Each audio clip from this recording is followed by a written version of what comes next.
எல்லோருக்கும் வணக்கம். என் பெயர் என் குடும்பத்தின் அடையாளம். இன்றைக்கி 9th ஸ்டாண்டர்டில் இயல் 2 பார்க்க போகிறோம். இதில் முக்கியமான செயல் வரிகள், அதுக்கப்புறம் முக்கியமானவங்க ஏதாச்சும் இன்ஃபர்மேஷன் சொல்லியிருக்காங்களா அப்படின்றத நான் எப்படி ஷார்ட்கட்டை யூஸ் பண்ணி மெமரி பண்ணியிருக்கேன் அப்படின்றத உங்களோட ஷேர் பண்ணிக்கிறேன். இந்த வீடியோ கொஞ்சம் லென்த்தாக தான் இருக்கும், ஓகேங்களா? ஆனால் நீங்கள் பார்த்தீங்கன்னாக்கா உங்களுக்கு யூஸ்ஃபுல்லான ஒரு வீடியோவாக தான் இந்த வீடியோ இருக்கும். சரி, வாங்க வீடியோக்குள்ளே போகலாம். ஸோ இதில் ஃபஸ்ட்டு பாருங்கள், மாமலை போற்றுதும் அப்படின்ற லைனை சொன்னவங்க இளங்க வடிகள் அப்படின்னு சொல்லியிருப்பாங்க. மாமலை அப்படின்னாக்கா கனமழை. கனமழை பெய்யும் பொழுது நம்ம எங்கேயும் வெளியில் போகக்கூடாது, போனால் அடி விழும், ஓகேங்களா? கோ அப்படின்னாக்கா போகிறது. ஸோ போகக்கூடாது, போனால் அடி விழும். அதான் ஞாபகம் வச்சுருக்கேன். நெக்ஸ்ட் இங்கே பாருங்கள், உலக சுற்றுச்சூழல். சுற்று அப்படின்னாக்கா முழுவதும் தான் நம்ம சுற்று அப்படின்னு சொல்லுவோம் இல்லையா? அப்போது உலகம் எப்படி இருக்குன்னாக்கா உருண்டையாக இருக்கும். அதே மாதிரி ஆரஞ்சு, ஜூன் அப்படின்னாக்கா 6வது மாதம் இல்லையா? ஸோ ஆரஞ்சு பழமும் நல்லா உருண்டையாக இருக்கும் அப்படின்றத ஞாபகம் வச்சுக்கோங்க. இதில் நான் என்ன ஞாபகம் வச்சுருக்கேன் அப்படின்னாக்கா, இதில் மாங்குடி மருதனார். ஸோ நான் மிருதன் படத்தோடு கம்பேர் பண்ணியிருக்கேன். அந்த மிருதன் படம் அப்படிங்கிறது ஒரு அந்த ஜாம்பி மாதிரியான ஒரு படம் மாதிரி தான் இருக்கும், கரெக்டுங்களா? ஸோ ஹீரோ ஹீரோயினுக்கு உதவுவாங்க. அதுக்கப்புறம் அந்த ஒருத்தரை கடித்தாங்க அப்படின்னாக்கா அது 1000 பேருக்கு பரவி இருக்கும். ஆனால் ஹீரோயின் மட்டும் நோயின்றி இருப்பாங்க, ஓகேவா? இதுதான் மிருதன் படத்தோட ஃபிலிமே அப்படி தான் இருக்கும். ஸோ இதுதான் நான் ஷார்ட்கட்டை ஞாபகம் வச்சுருக்கேன். நெக்ஸ்ட் இங்கே பாருங்கள், நீரும் நீராடலும் அப்படின்ற மாதிரியான பரமசிவன் அவர்கள் சொல்லியிருப்பார். இதுக்கு நான் எப்படி ஞாபகம் வச்சுருக்கேன் அப்படின்னாக்கா, அதாவது பார்வதி நீராட போகும்போது தான் சிவனுக்கும் விநாயகருக்கும் சண்டை வரும், கரெக்டாக? அப்போது நீராட போகும்போது தான் சிவனுக்கும் விநாயகருக்கும் சண்டை வரும் அப்படின்ற மாதிரி தான் இதுக்கு நான் ஷார்ட்கட்டை ஞாபகம் வச்சுருக்கேன். நெக்ஸ்ட்டு இதில் பார்த்தீங்க அப்படின்னாக்கா, குளிர அப்படின்ற மாதிரி சொல்லியிருப்பாங்க இல்லையா? நான் குள்ளமான ஆண் அப்படின்னு ஞாபகம் வச்சுருக்கேன். குள்ளமான ஆண் அப்படின்னாக்கா அப்போ ஆண்டாள் அப்படின்றது ஞாபகம் வந்துடும். இதில் பிள்ளைத்தமிழ் அப்படிங்கிற சிற்றிலக்கியத்தில் நீராடல் பருவம் பற்றி சொல்லியிருக்காங்க அப்படின்றது சொல்லியிருக்காங்க. என்னுடைய பிள்ளைங்களை நீராடல் அப்படின்னாக்கா குளிக்க வைக்கிறது, குளித்தல் தான் நீராடல்னு சொல்லுவாங்க. அப்போது என்னுடைய பிள்ளைங்களை நானும் தான் குளிக்க வைக்கிறேன். இதில் சனி நீராடு அப்படின்னு இருக்கு இல்லையா? இதுக்கு நான் என்ன ஷார்ட்கட்டாக யூஸ் பண்ணியிருக்கேன் அப்படின்னாக்கா, அவ்வை அப்படின்னாக்கா பாட்டி, கரெக்டாக? சாட்டர்டே பார்ட்டி அப்படின்னு ஞாபகம் வச்சுருக்கேன். இந்த இந்திய நீர்ப்பாசனத்தின் தந்தை அப்படின்னு சொன்னது சர் ஆர்தர் காட்டன், கரெக்டாக? ஸோ இதில் நீர் அப்படின்றத ஞாபகம் வச்சுருக்கேன். நீர், சர்ரு, ஆறுதர் அப்படின்ற மாதிரியான ரைமிங் வேர்ட்ஸோட அதை ஷார்ட்கட்டாக வச்சுருக்கேன். இங்கே பார்த்தீங்கன்னா முல்லை பெரியாறு. பெரியாறு அப்படின்னாக்கா பெரிய ஆறு அப்படின்னு சொல்லலாம் இல்லையா? ஸோ ஜான் அப்படின்னாக்கா சின்னதுன்னு சொல்லுவோம். அப்போது ஜான் அப்படிங்கிறதுக்கு ஆப்போசிட் பெரியது. அப்போ பெரியாறு அணையை கட்டியவர் ஜான் பென்னிக்விக். நெக்ஸ்ட்டு இதில் பட்டமரம். இந்த பட்டமரம் அப்படிங்கிற நூலை எழுதினவர் யார் அப்படின்னாக்கா கவிஞர் தமிழோடு. இது நான் நம்மளுடைய தமிழ் கடவுள் முருகரை தான் ஞாபகம் வச்சுருக்கேன். தமிழ் கடவுள் முருகன் அவர் எப்படி இருப்பார்னா பட்டை போட்டிருப்பார். இந்த லைன் எல்லாமே நீங்கள் படிச்சிங்க அப்படின்னாக்கா உங்களுக்கே அண்டர்ஸ்டாண்ட் ஆகிடும். நெக்ஸ்ட்டு பெரிய புராணம். பெரிய புராணம் அப்படின்றது கொஞ்சம் லென்த்தாக போகும் வீடியோவில், ஓகேங்களா? ஸோ நீங்கள் பாருங்கள், பெரிய புராணம் அப்படின்றது இப்போ பெரியவங்களை பார்த்தோம் அப்படின்னாக்கா நம்ம ஷேக் பண்ணணும். அதாவது பெரிய கிழவர் அப்படின்னு சொல்லலாம் இல்லையா? ஸோ பெரிய கிழவர்களை பார்த்தா நம்ம ஹேண்ட் ஷேக் பண்ணணும். ஷேக்கிலார். ஸோ ஷேக் பண்ணணும். இந்த பெரிய புராணம் அப்படிங்கிறது சோழ நாடை அதனுடைய சிறப்புகளை சொல்லியிருக்கும், ஓகேங்களா? இதுக்கு பெரிய சோளக்கதிர், சோளம் இல்லையா நம்ம சாப்பிடுவோம்ல, சோளம். ஸோ பெரிய சோளம் அப்படின்றத ஞாபகம் வச்சுக்கோங்க. இதில் ஃபஸ்ட்டு பாருங்கள், இதனுடைய லைன் எல்லாமே நீங்கள் படிச்சிங்க அப்படின்னாக்கா கண்டிப்பாக இதை நமக்கு அண்டர்ஸ்டாண்ட் பண்ணுற மாதிரி தான் இருக்கும். ஈஸியாக நமக்கு மெமரி ஆகிற மாதிரியான பாடல் வரிகள் தான் அதில் எல்லாமே இருக்கும். அதில் சொற்பொருள் மட்டும் நீங்கள் புரிஞ்சுக்கோங்க. பாடல் வரிகளுக்கு நான் என்ன ஷார்ட்கட் அப்படின்றத சொல்கிறேன். இங்கே பாருங்கள், மா அப்படின்னாக்கா நம்ம பெரிய அப்படின்றது தமிழில் ஒரு மீனிங் இருக்குது, ஓகேங்களா? பெரிய. அதே மாதிரி மா அப்படின்னாக்கா பெரியது. நாடு அப்படின்னாக்கா நம்மளுடைய நாடு பெரிய நாடு. அதே மாதிரி காவிரின்னு இருக்கு இல்லையா? ஸோ இதில் விரி அப்படின்றத நீங்கள் பெரிய அப்படின்ட்டு பிரிச்சுக்கலாம், ஓகேங்களா? புரியுதா? மா அப்படின்னாக்கா பெரியது, நாடு அப்படின்றது நம்மளுடைய நாடு பெரியது, விரி அப்படின்றத பெரிய அப்படின்ட்டு ரைமிங்கை ஞாபகம் வச்சுக்கோங்க. அப்போது பெரியது அப்படின்னாக்கா பெரிய புராணம். இங்கே பாருங்கள், பரந்த வயல்னு இருக்கு இல்லையா? ஸோ பரந்த வயல் அப்படின்னாக்கா பெரிய வயல் அப்படின்னு சொல்லலாம் இல்லையா? ஸோ பெரிய வயல். அதுக்கப்புறம் இங்கே பார்த்தீங்கன்னாக்கா பனி, ஓகேவா? இப்போ நம்ம படிக்கிற குரூப் 2 பெரிய பனி தான், கரெக்டாக? அப்போது பெரிய பனியில் போயிட்டு நம்ம உட்காரணும் அப்படின்ட்டு ஆசைப்படுவோம், பெரிய பனி. அப்புறம் குழல் அப்படின்ட்டுன்னு சொன்னோம் அப்படின்னாக்கா கூந்தல்னு சொல்லலாம். ஸோ பெரிய கூந்தல் இருக்கிறவங்களை எல்லாருக்குமே பிடிக்கும் அப்படின்னு ஞாபகம் வச்சுக்கோங்க. அப்போ இதில் எல்லாமே பெரிய புராணத்தோட கம்பேர் பண்ணுற மாதிரி இருக்கும். பரந்த வயல் அப்படின்னாக்கா பெரியது, பனி அப்படின்னாக்கா பெரிய பனிக்கு நம்ம போகணும், குழல் அப்படின்னாக்கா பெரிய கூந்தல் எல்லாருக்குமே பிடிக்கும். இதில் பாருங்கள், இங்கே நோட் பண்ணியிருக்கேன் பாருங்கள். ஃபஸ்ட்டு லைனில் காடுன்னு இருக்கும், செகண்ட் லைனில் மாடுன்னு இருக்கும், தேர்ட் லைனில் கோடு அப்படின்னு இருக்கும், ஃபோர்த் லைனில் நாடுன்னு இருக்கும். இது எல்லாமே பெரியது. காடு பெரியது தான், மாடும் பெரியது தான், கோடு அப்படின்றது சின்ன லைனாக அப்படியே பெரிய லைனாக நம்ம போட்டுட்டே போகலாம். அதே மாதிரி நம்மளுடைய நாடு பெரிய நாடு. இந்த லைன் எல்லாம் நீங்கள் படித்து மீனிங் புரிஞ்சுக்கிட்டதுக்கப்புறம் இந்த ஷார்ட்கட் பார்த்தீங்கன்னாக்கா கண்டிப்பாக உங்களுக்கு எக்ஸாம் ஹாலில் ஞாபகம் வந்துடும். இங்கே பாருங்கள், அன்னம். ஓகேவா? இதில் வந்து அன்னப்பறவை ஞாபகம் வச்சுக்கோங்க, அது கொஞ்சம் பெரியது. ஆடு அப்படின்றதும் பெரியது. அதே மாதிரி துறை, ஒரு துறையும் பெரிய துறையில் போயிட்டு நம்ம வேலை செய்யணும் அப்படின்னு ஞாபகம் வச்சுக்கோங்க. அப்போ அன்னம், ஆடு, துறை இது எல்லாமே பெரியதாக இருக்கணும். அதே மாதிரி மேதி அப்படின்னாக்கா எருமைன்னு சொல்லுவாங்க. எருமை அப்படின்னாலும் பெரியது அப்படின்றது தான். ஓகேவா? அதுக்கப்புறம் இங்கே பாருங்கள், மேல் அப்படின்னு இருக்கும், கமுகின் மேர் அப்படின்னு இருக்கும். மேல் அப்படின்னாக்கா பெரியது தான் இல்லையா? சின்னதை வந்து நம்ம கீழே சொல்லலாம், பெரியதை வந்து மேல் அப்படின்னு சொல்லலாம். அதே மாதிரி மிசை. மிசை அப்படின்னாக்கா தமிழ் மீனிங் வந்து பெரியது அப்படின்ற மாதிரியான மேல் அப்படின்ட்டு வரும். மிசை அப்படின்னாக்கா மேல், அப்போ மேல் அப்படின்னாலும் பெரியதுன்னு நம்ம மீன் பண்ணிக்கலாம். நெக்ஸ்ட்டு வான். வானமை தான் வான்னு சொல்லுவாங்க. ஸோ வானமும் வந்து பெரிய வான். நம்மளுடைய வானம் வந்து பெருசாக தான் இருக்கும் இல்லையா? ஸோ அதனுடைய நம்மளை லிமிட்டே சொல்ல முடியாது. அப்போ வானமும் பெரியது. அதெல்லாம் பார்த்தீங்க அப்படின்னாக்கா பெரிய அப்படின்ற மாதிரியான மீனிங்கில் கொடுத்துருப்பாங்க. ஸோ இது வந்து பெரிய புராணம். நெக்ஸ்ட்டு இதில் இதுக்கு 2 ஷார்ட்கட் சொல்கிறேன். பாருங்கள், அரி, பரி, சுரி, விரி இந்த மாதிரிலாம் கொடுத்தாங்க அப்படின்னாக்கா பெரிய அப்படின்னு ஞாபகம் வச்சுக்கோங்க. ஓகேங்களா? ரி ரி ரி அப்படின்ட்டுனா ரைமிங்காக ஞாபகம் வச்சுக்கோங்க.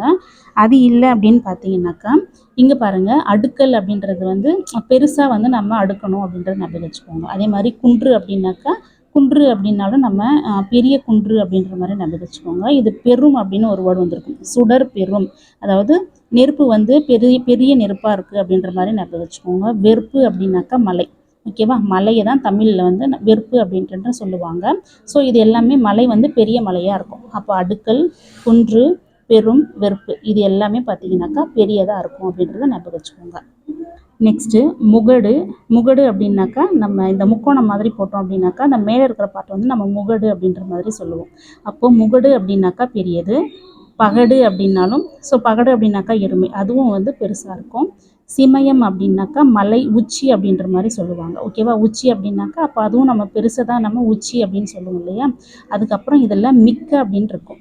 மிக்க அப்படின்னாலும் பெரியது அப்படின்ற மீன் வரும். அப்போது முகடு, பகடு, சிமயம், மிக்க இது எல்லாமே என்ன மீன் பண்ணுதுனாக்கா பெரியது அப்படின்ற மாதிரி மீன் பண்ணுது. அப்போ பெரிய புராணம். இதில் பார்த்தீங்கன்னாக்கா எல்லாமே மரம் பற்றி சொல்லியிருப்பாங்க. மரம். ஓகேங்களா? இது எல்லாமே நாளிகரம் அப்படிங்கிறது ஒரு மரம். நரந்தம், இதே மாதிரி கோழி, அதே மாதிரி இங்கே சாலந்தம், இந்த மாதிரி எல்லாமே மரத்தை பற்றி சொல்லியிருப்பாங்க. மரம் வந்து பெரிய மரம் அப்படின்னு ஞாபகம் வச்சுக்கோங்க. இந்த மாதிரி மரங்கள் கொடுத்துட்டு என்ன லைன்னு கேட்டாங்கன்னாக்கா பெரிய மரம், அப்போ பெரிய புராணம்ன்றது ஞாபகம் வந்துடும்.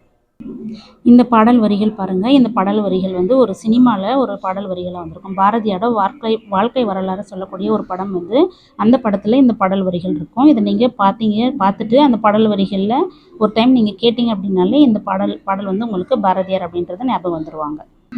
நெக்ஸ்ட்டு ரொம்ப ரொம்ப ரொம்ப முக்கியம் புறநானூறு. புறநானூறுலேருந்து கண்டிப்பாக ஒரு கொஷின் எப்பயுமே கேட்பாங்க. 1 or 2 கொஷின்ஸ் வந்து புறநானூறுலேருந்து மோஸ்ட்லி உங்களுக்கு பாடல் வரிகள் கொடுத்துட்டு உங்களுக்கு எதுவுமே தெரியல அப்படின்னாக்கா நீங்கள் புறநானூறு அப்படின்றத டிக் பண்ணலாம். ஏன்னா புறநானூறுலேருந்து 1 இல்லை 2 கொஷின்ஸ் வந்து கேட்பாங்க பாடல் வரிகளில்.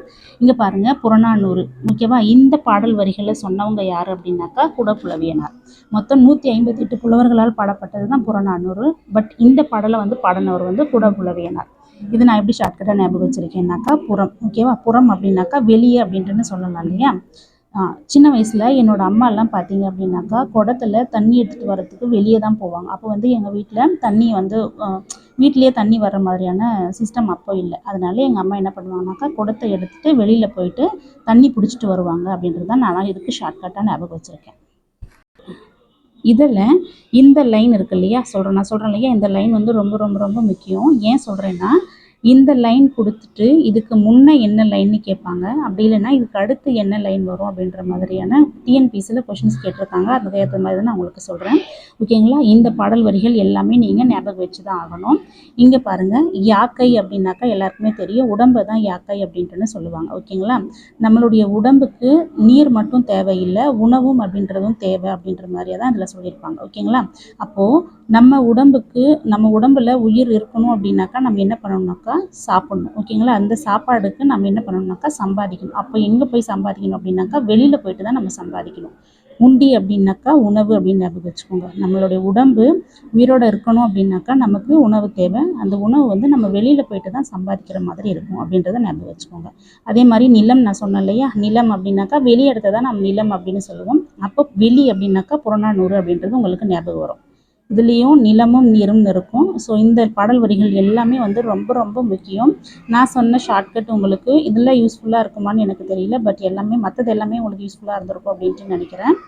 நெக்ஸ்ட்டு இந்த பாடல் வரிகள் ரொம்ப முக்கியம். சிறு பஞ்சமூலம்லேருந்து கொடுத்துருப்பாங்க இந்த பாடல் வரிகள். அதாவது நான் எப்படி ஷார்ட்கட்டாக ஞாபகம் வச்சுருக்கேன்னாக்கா, பஞ்சத்தில் ஒரு ஆள் இருக்காங்க அப்படின்னாக்கா அவங்கள நம்ம எப்படி பண்ணணும் அப்படின்னாக்கா, அவங்கள தோள் தொட்டு நம்ம முன்னேற்றணும். ஓகேங்களா? தோளை தொட்டு அவங்கள கையை பிடிச்சி நம்ம கூப்பிட்டோம் அப்படின்னாக்கா அவங்க வந்து மேலே வந்துடுவாங்க அப்படின்றது மாதிரி. மேலே அப்படின்னாக்கா சொர்க்கம் அப்படின்னு ஞாபகம் வச்சுக்கலாம்.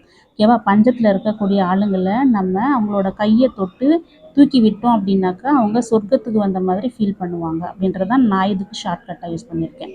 நெக்ஸ்ட்டு இந்த பாடல் வரிகள் வந்து ரொம்ப ரொம்ப முக்கியம். இந்த பாடல் வரிகளை தயவுசெய்து பார்த்துக்கோங்க. இங்கே பாருங்கள், அதே மாதிரி தான் உண்டி கொடுத்தோர் உயிர் கொடுத்தோரே அப்படின்றது ஞாபகம் வந்துடும். ஓகேங்களா? உண்டி அப்படின்னாக்கா உணவு. அப்போ நமக்கு உணவு வேணும் அப்படின்னாக்கா வெளியில் போயிட்டு நம்ம என்ன பண்ணணும்னாக்கா சம்பாதிக்கணும். நம்ம உயிரோடு இருக்கணும் அப்படின்னாக்கா நமக்கு உணவு தேவை. அந்த உணவுக்கு வந்து நம்ம வெளியில் போயிட்டு சம்பாதிக்கணும் அப்படின்றத ஞாபகம் வச்சுக்கோங்க. இங்கே பாருங்கள், 9 நாளி உடுப்பவை 2. 2 அப்படின்னாக்கா நம்மளை மட்டும் சொன்னால் 1. அப்போ இன்னொருத்தரையும் சேர்த்து சொன்னாங்கன்னாக்கா 2 இல்லையா? அப்போது மற்றவங்கள சொல்கிறதுனால அது புறநானூறு. இங்கே பாருங்கள், யாதும் ஊரே யாவரும் கேளீர். யாதும் ஊருனாக்கா எல்லா ஊரும் தான், நம்ம ஊர் மட்டும் இல்லாமல் மற்ற ஊர்களையும் சொல்கிறாங்க இல்லையா? அப்போ அது புறநானூறு. கடன் அப்படின்னாக்கா கடன் வந்து நம்ம வெளி இடத்துல வாங்கக்கூடாது. ஓகேங்களா? கடன் வந்து எப்பயுமே வெளி ஆளுங்கிட்ட இருந்து நம்ம வாங்கக்கூடாது அப்படின்றது ஞாபகம் வச்சுக்கோங்க. உற்றுளி உதவியும் அப்படின்னாக்கா மற்றவங்களுக்கு உதவி செய்யணும். அப்போ மற்றவர்கள் அப்படின்னாக்கா வெளி ஆளுகளை தான் சொல்கிறாங்க. கரெக்டாக நம்மளை இல்லாமல் மற்றவர்கள் அப்படின்னாக்கா அப்போ வேறு யாரோ ஒரு ஆளை சொல்கிறாங்க அப்படின்னாக்கா அப்போ அது வந்து புறநானூறு. இங்கே பாருங்கள், வீட்டின் பக்கத்தில் நிற்கிறது ஒரு மரம். அதுக்கு இந்த லைனுக்கு நான் என்ன ஷார்ட்கட்டாக வச்சுருக்கேன்னாக்கா, என்னோடய வீட்டு பக்கத்தில், அதாவது எங்கள் வாசலில் ஒரு மரம் இருக்குது. இது ஃபுல்லாகவே மரம் பற்றி தான் சொல்லியிருப்பாங்க. அதனால் இந்த ஃபஸ்ட்டு லைன் உங்களுக்கு ஞாபகம் வந்தாலே இதனுடைய மீனிங் எல்லாமே புரிஞ்சிடும். என்னோடய வீட்டு வாசல் பக்கத்தில் ஒரு மரம் இருக்குது அப்படின்றது தான் இதுக்கு நான் ஷார்ட்கட்டாக யூஸ் பண்ணியிருக்கேன். நெக்ஸ்ட் இங்கே பாருங்கள், கல்லும் மலையும் குதித்து வந்தேன் வந்தேன் வந்தேன் வந்தேன் அப்படின்ற மாதிரி இருக்கும். ஓகேங்களா? ஸோ வந்தேன் வந்தேன் வந்தேன் அப்படின்னாக்கா கவிமணி தேசிக விநாயகனார் அப்படின்றது ஞாபகம் வந்துடுவாங்க. இதுக்கு நான் என்ன ஷார்ட்கட்டாக ஞாபகம் வச்சுருக்கேன் அப்படின்னாக்கா மணி அப்படின்னாக்கா பணம் இல்லையா? ஸோ பணம் வந்துச்சு அப்படின்னாக்கா நம்ம எல்லாருமே சந்தோஷமாக இருப்போம். பணம் நம்மக்கிட்ட வந்துச்சு அப்படின்னா வந்தேன் வந்தேன் வந்தேன் இருக்கு இல்லையா? ஸோ பணம் வந்து நம்மக்கிட்ட சொல்லுது, நான் வந்தேன் அப்படின்னாக்கா நீ ஹாப்பியாக இருப்ப அப்படின்ற மாதிரி பணம் நம்மக்கிட்ட சொல்கிற மாதிரி ஞாபகம் வச்சுக்கோங்க. இது வந்து அழகின் சிரிப்பு. இது எப்படி ஞாபகம் வச்சுக்கிட்டு இருக்கேன் அப்படின்னாக்கா, பாவேந்தர் வந்து அழகாக சிரிப்பார். ஓகேவா? பாவேந்தர் அப்படின்னாக்கா பாரதிதாசன் ஞாபகம் வந்துடுவார். பாவேந்தர் வந்து அழகாக சிரிப்பார். இங்கே பாருங்கள், இது வந்து நான் கோமல் இருக்கு இல்லையா? இதை வந்து நான் என்னோடய கம்பல் அப்படின்னு ஞாபகம் வச்சுருக்கேன். ஓகேங்களா? கம்பல் அப்படின்னு ஞாபகம் வச்சுருக்கேன். கம்பல் அப்படின்னாக்கா நம்ம 2 காதுக்கு போடுவோம். கரெக்டாக? அப்போ தண்ணீர் தண்ணீர் அப்படின்ட்டு 2 கொடுத்தாங்க அப்படின்னாக்கா கோமல் அப்படிங்கிறது கம்பலை வச்சு நான் ஞாபகம் வச்சுருக்கேன். அதே மாதிரி தண்ணீர் தேசம் அப்படின்னாக்கா வைரமுத்து. இது நான் எப்படி ஞாபகம் வச்சுருக்கேன் அப்படின்னாக்கா காதல் தேசம் அப்படின்ட்டுன்னு ஒரு படம் இருக்கும். கரெக்டுங்களா? அந்த காதல் தேசமில் எனக்கு கரெக்டாக தெரியல, அந்த பாடல்லலாம் அவர் எழுதியிருப்பாரான்னு எனக்கு தெரியல. ஆனால் நான் ஞாபகம் வச்சுருக்கேன், காதல் தேசம் அப்படிங்கிற படத்துக்கு வந்து வைரமுத்து எல்லா பாடல்களுமே அவர் தான் எழுதியிருக்காரு அப்படின்னு ஞாபகம் வச்சுருக்கேன். இதில் வாய்க்கால் மீன்கள் மீன்கள் அப்படின்னால இறைச்சி. ஓகேவா? மீன்கள் அப்படின்னாக்கா இறைச்சி. நெக்ஸ்ட்டு மழைக்காலமும் குயில் மலை மீதும் குயில் மீதும் எனக்கு ஒரு க்ரஷ் இருக்குது. மலை மீதும் குயில் மீதும் எனக்கு ஒரு க்ரஷ் இருக்குது அப்படின்றது தான் நான் ஷார்ட்கட்டாக ஞாபகம் வச்சுருக்கேன். ஸோ கண்டிப்பாக இந்த வீடியோ உங்களுக்கு யூஸ்ஃபுல்லாக இருக்கும் அப்படின்ட்டு நினைக்கிறேன். என்னோடய ஷார்ட்கட் பிடிச்சிருந்துச்சு அப்படின்னாக்கா லைக் பண்ணுங்கள், ஷேர் பண்ணுங்கள், என்னோடய சேனலை சப்ஸ்கிரைப் பண்ணிக்கோங்க. தேங்க்யூ.